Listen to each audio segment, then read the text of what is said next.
The departures board at JFK blurred through my tears as I stared at Flight 447 to Rome, now boarding without me. 30 minutes ago, I'd been rushing through security, confident my fiancé James and his family were holding the gate. Now I stood at an empty gate with no passport, no phone, no wallet, and a text message that changed everything. Find your own way home. This was never going to work. My name is Isabella Martinez, and I'm 31 years old. I'm a corporate attorney specializing in international tax law. Ironic, considering I was now stranded at an international airport with nothing but the clothes on my back. But what James and his family didn't know was that being a tax attorney meant I knew exactly where all their money was hidden. And more importantly, I knew how to make it disappear. I met James Wellington III at a charity gala 2 years ago. He was everything my working-class parents dreamed of for me. Harvard-educated, old money, sophisticated. His family owned Wellington Capital, a private equity firm that managed billions. I should have seen the red flags when he introduced me as his little lawyer, instead of by name. Should have noticed how his mother, Constance, always mentioned that James's ex-fiancée had been a senator's daughter. Isabella comes from humble beginnings. Constance would tell her friends at the country club, as if I were a rescue dog who'd learned impressive tricks. But she's surprisingly well-spoken. James always laughed it off. That's just how Mother is, he'd say, kissing my concerns away. She'll warm up once we're married. The trip to Rome was supposed to be our engagement celebration with his family, his parents, his sister Charlotte, and her husband. I'd saved for months to afford the first-class ticket, wanting to prove I could keep up with their lifestyle. James had insisted I give him my passport and documents for safekeeping at check-in. I'll handle everything, darling, he'd said, taking my phone too when I'd tried to pull up my boarding pass. You look stressed. Charlotte has some Xanax if you need it. I should have known something was wrong when they all went through security while I was stopped for additional screening. Random selection, the TSA agent said. By the time I reached the gate, boarding was complete. That's when I saw the text on the agent's computer screen. James had sent it from the plane. My phone, my passport, my wallet were all somewhere over the Atlantic with the man who'd promised to love me forever. Ma'am, are you all right? The gate agent looked concerned. I need to make a phone call, I managed. It's an emergency. She directed me to the airline lounge, where they took pity on my situation and let me use their phone.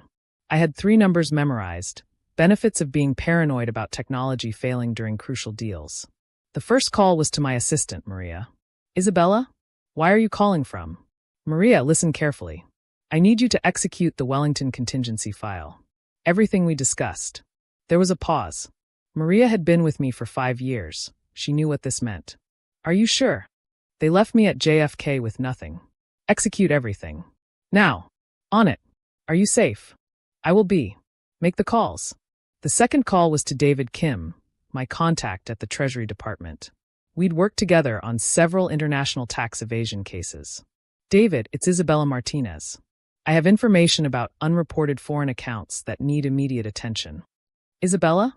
I thought you were on vacation. Change of plans. Wellington Capital has multiple unreported FBAR violations. I'm willing to provide full documentation as a whistleblower. I could hear him sit up straighter. Failure to report foreign bank account forms was serious. Each violation carried massive penalties. How certain are you? I prepared their taxes for the last 2 years, David. I have copies of everything. Accounts in Switzerland, Cayman Islands, Singapore. At least 40 million unreported. Jesus. Where are you now? JFK. It's a long story, but I need those accounts frozen before they can be moved. Give me 2 hours. I'll need you to come in for a formal statement. I'll be there. The third call was to my law school roommate, who now worked at the New York Attorney General's office. Stephanie answered on the first ring. Bella? I thought you were going to Rome. Steph, I need a favor. Remember the Wellington case you mentioned last month? The one about employment violations. The class action? Yeah, but we didn't have enough evidence to. I have evidence. Wage theft, misclassification of employees, fraudulent PPP loans. Everything. Are you serious? Dead serious. James Wellington and his family are on a plane to Rome right now. They have my passport and phone. By the time they land, I want their world to be on fire. Holy shit, Bella. What happened? They happened. Can you make some calls? I'm calling the team now. We'll need you to. I know. I'll come in after I meet with Treasury. Steph. Make sure the press knows by morning. I hung up and sat in the quiet lounge, watching planes take off into the darkening sky. Somewhere over the ocean, James and his family were toasting their clever plan to humiliate the gold digger. They probably laughed about how I'd cry, how I'd beg him to take me back, how I'd learned my place. They had no idea what they'd just unleashed. You see, for 2 years, I'd been the Wellington family's personal attorney. I'd handled their taxes, their estate planning, their corporate structures. James had given me full access to everything, joking that it was practice for when we're married. I knew every hidden account, every tax dodge, every questionable business practice. I also knew about the affairs. Charlotte's husband was embezzling from the company. I'd seen the forensic accounting reports James had hidden. Constance had been taking money from the family foundation to fund her gambling addiction. James himself had been insider trading using information from deals Wellington Capital was considering. I'd kept their secrets because I loved James. Because I thought we were building a life together.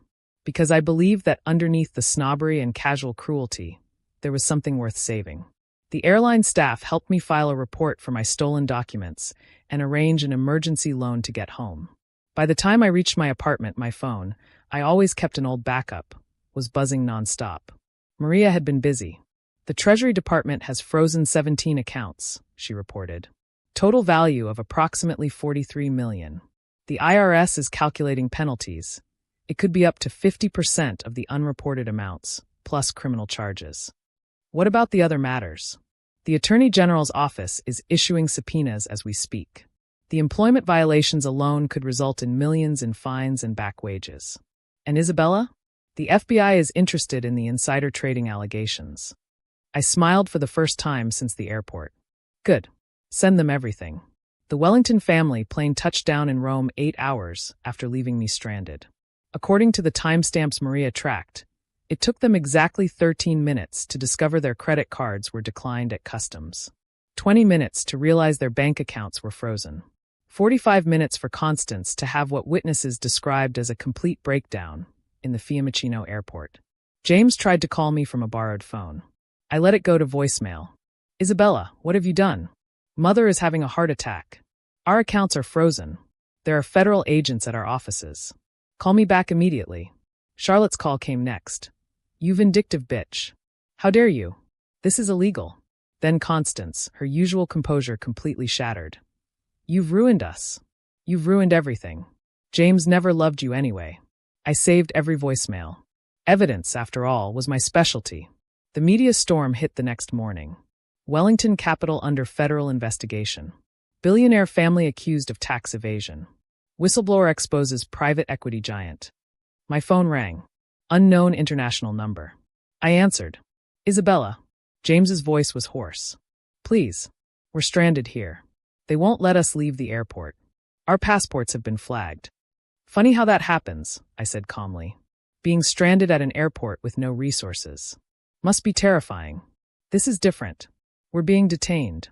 Find your own way home, I said, echoing his text. This was never going to work. Isabella, please. I'm sorry. I made a mistake. Mother convinced me. It doesn't matter. Please, just call off whatever you've done. I haven't done anything, James. I simply reported financial crimes I became aware of. As an attorney, I had an ethical obligation. We'll be destroyed. Yes, I agreed. You will. The next few weeks were a whirlwind of depositions, meetings with federal prosecutors, and media appearances. The Wellington empire crumbled with stunning speed. The IRS hit them with $22 million in penalties for unreported foreign accounts. The Department of Labor fined them $8 million for wage violations. The SEC opened an investigation into insider trading that would likely result in criminal charges. But the best part? The whistleblower rewards. Under federal law, I was entitled to a percentage of any money recovered due to my information. Between the IRS and SEC programs, I stood to receive nearly $5 million. The Wellingtons made it back to New York eventually, after spending 3 days detained in Rome and having to fly coach. The horror. On tickets purchased by a family friend. They returned to find their offices raided, their accounts frozen, and their reputation in tatters. James tried to see me once, showing up at my office building. Security turned him away. I'd had a restraining order issued based on the threatening voicemails his family had left. Tell her I need to talk to her, he pleaded with the security guard. Tell her I'm sorry. But sorry doesn't fix deliberate cruelty. Sorry doesn't undo the humiliation of being abandoned in an airport like lost luggage. Sorry doesn't erase the moment I realized the man I loved had never seen me as an equal, just as a useful accessory who'd gotten above her station.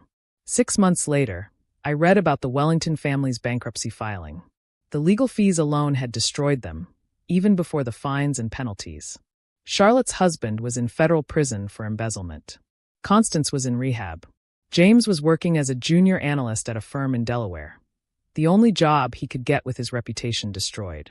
I used part of my whistleblower reward to start a nonprofit providing legal services to women in financial abuse situations. The rest went into a trust for my parents' retirement and my own future, a future that no longer included accepting crumbs from people who thought they were better than me. A year after that awful day at JFK, I was invited to speak at a conference on financial crimes. As I looked out at the audience of attorneys and federal agents, I thought about the girl who'd stood crying at an empty gate, abandoned by people she'd trusted. That girl was gone. In her place stood a woman who'd learned that sometimes the best revenge isn't planned. It's simply showing people exactly who they've been dealing with all along. The Wellingtons thought they were leaving behind a helpless woman with no resources. Instead, they'd abandoned the one person who knew where all the bodies were buried. They took my passport, my phone, my dignity. So I took their fortune, their freedom, and their future. Fair trade, if you ask me. The universe has a funny way of balancing the scales. They'd left me at JFK with nothing, confident I'd be broken. But you can't break someone who knows their own worth. You can only set them free to show you exactly what they're capable of. And as it turned out, I was capable of quite a lot. 3 phone calls from an airport lounge. That's all it took to destroy an empire built on arrogance and lies. They should have let me on that plane. It would have been so much cheaper in the end. Thanks for watching. See you again in the next video. Stay stunned.